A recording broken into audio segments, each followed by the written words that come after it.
Hey everyone, so today I'm going to show you how we can take some data that we have, and it'll probably look like this when you export it from your bank, how we can turn this into a really quick budget. We can see what we're spending and what we can do with that.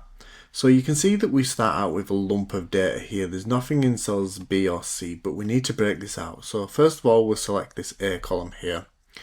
Go up to the data and we need to put it into different columns. So we want it to be delimited, and we can see that it's separated here by all these different commas. So if we select the comma option, you can now see that this gets broken down into all these different sections. So we can click on the finish part there and that'll separate it out for us, making it nice and easy, and it'll take out the commas, putting it into the respective columns that we need. What we can do from here is we can just select all the data and we can press Ctrl and T, or if you want to do, you can go up to here and just put on the insert and we can put a table. So our table we can see has got headers, and we're going to press OK. We can then add in this extra column here, and we're just going to put in a formula here that says EO month, and then we want the start date. So we're just going to take the date that we have in that specific cell, and we're going to put 0 for the months there. And you can see that it gives you all these random numbers here. So we're going to take this whole column here and we're just going to customize this to make it look how we want. And down at the bottom here we can edit it. So we'll put 3 M's and then we'll put 4 years. And once we click OK for this point here, then you can see what it does is it gives you the month and it gives you the year, like so. So we know what we're spending there. We then want to make it so that the kind of table gives us whether it is a expense or whether it is income. So we'll add another section here and we'll call this one income and expense, what I can spell. And we're going to put in a formula into this one here. So we're going to put the equals and we're going to say if, and then we want to go over here, and what we're going to look at now is the amount. So we want to know this amount that we have here on this section, and we want to know if that is greater or equal to 0, because if it is greater or than it's equal to 0, then it's going to be an income. If not, it's going to be a debit. So we can say income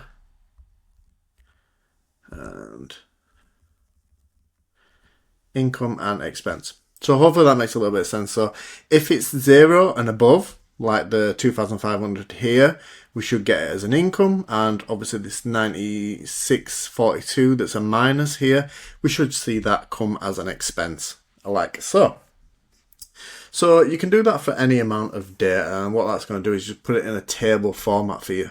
But again, this kind of doesn't really make it easy to break down for you. So what we can do is just select all the data by pressing Ctrl and A, or just randomly selecting it like this. And then we're going to insert a pivot table. So we can click on insert and then we're going to click pivot table. Now what the beauty of this does is this will always update now any pivot tables that we make moving forward, and it will always reference this table. So whenever you click anywhere within this table, okay, the name of this table is table 1. So if you add anything onto the end of this, then as we take pivot tables from this, it's just going to add to that data over time, and we just need to refresh the data. But we'll take table 1 and we want it on a new worksheet like so. And you can see that now we've added a new sheet and we've got a blank pivot table. So what we can do in terms of putting stuff into different things, because we have all the different categories here, is one way that it kind of works really well is we want the income and expense to be separated out, because we know that that is one thing that we're looking for. So if we put that into columns, and the way that I always think about this is when we have filters, it's things that you would want to change. Rows are things that you want to see all the time, and obviously the value is what the amount is of them. So if we were to look at this, we could put in category and subcategory really quickly, because we want to know all the different kind of categories and then the subcategories of them. The methods we could put into that one, and obviously the amount we would put over here because we need to know what that amount is, and account we could put up there. And if we wanted to do, you could put dates into columns. It's entirely up to you, so it breaks it down by kind of months or dates, and you can see that you have a big variety of dates and stuff there. But that's entirely up to kind of you and where you want to put it and how you would want to break that out. But for me, for now, we'll just leave it really easy and we'll take that out just so that we can see what it is there. But we can add the month one just for now, just to see where we are.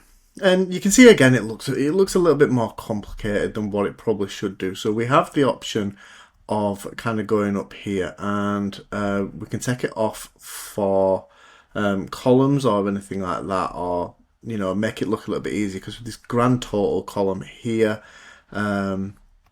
kind of adds that little bit on. So if we take it off for columns and rows, so then it stops it adding up at the bottom here and it stops it adding up at the end here. So now we can see that it's still giving us this total, but it's not too bad. But again, you end up with these dashboards and people see the dashboards and you want to be able to break it down a little bit easier. And again, rather than clicking into all these and clicking through all these different buttons and stuff, a way that we can make this really easy and the way that we can see stuff easier is once you've clicked within the pivot table, okay, we can then go up here and you've got this thing called insert slicer. And then you can say, like, what is it that you want to be able to filter on? So we know that we've just got December, so I won't worry about date too much, but if you did it over, say, numerous months, then you could add the date one here. But you could say what account does it come from, what category, and we could say kind of what method is it. So then we can click OK. And what you can see now is we get all these little boxes that pop up for us, and it gives us all the different options within that. So what we have the ability of doing now is say, I want to see all the transactions that were card payments. And there it will show you all the transactions that were card payments. And you can see here that it has some slightly darker little boxes and it has some slightly lighter boxes. So the lighter boxes it doesn't have any information for that time, and obviously the dark ones it does. So then we could filter that out even more. So we could say, I just want to see the Amex card, or do I just want to see the Monzo card?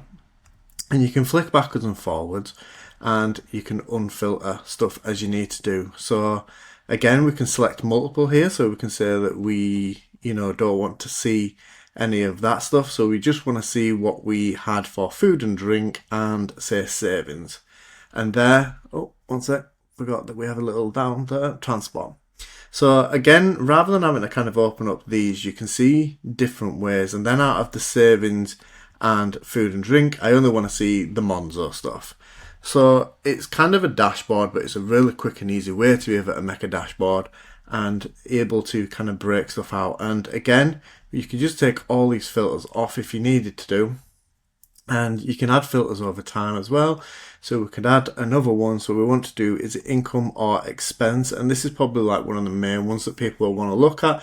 And you want to say, I want to see all my expenses. And there it'll just really quickly filter out all your expenses for you. And if you had the date options or the months or anything, then obviously you could see, I want to see my expenses for September. I want to see my expenses for whenever, and that'll work really well. But again, you can change your incomes and you can see which options it gives you. So then I want to see my expenses, and we can see that we've got all these different ones. And I want to see my expenses for health. Sorry, not for health. I want to see my expenses for, housing. So you can see that within your expenses for housing from your bank statement there, that you've got that kind of total of 1,078. Because you've got the 950 rent and you have the £128.35 for your utilities, and it breaks it all down really, really quickly. And again, what's on direct debit? Utilities. What's on transfer? Rent. So hopefully that breaks it down for you. If you have any questions about slicers, pivot tables, or tables, anything like that, then let us know. But hopefully this one is a little bit more useful and it saves you building out whole dashboards for stuff, because you can see really quickly and easily where all your different data is. So thanks for watching. Hope you enjoyed. Any questions, leave it down below, and I'll see you again soon.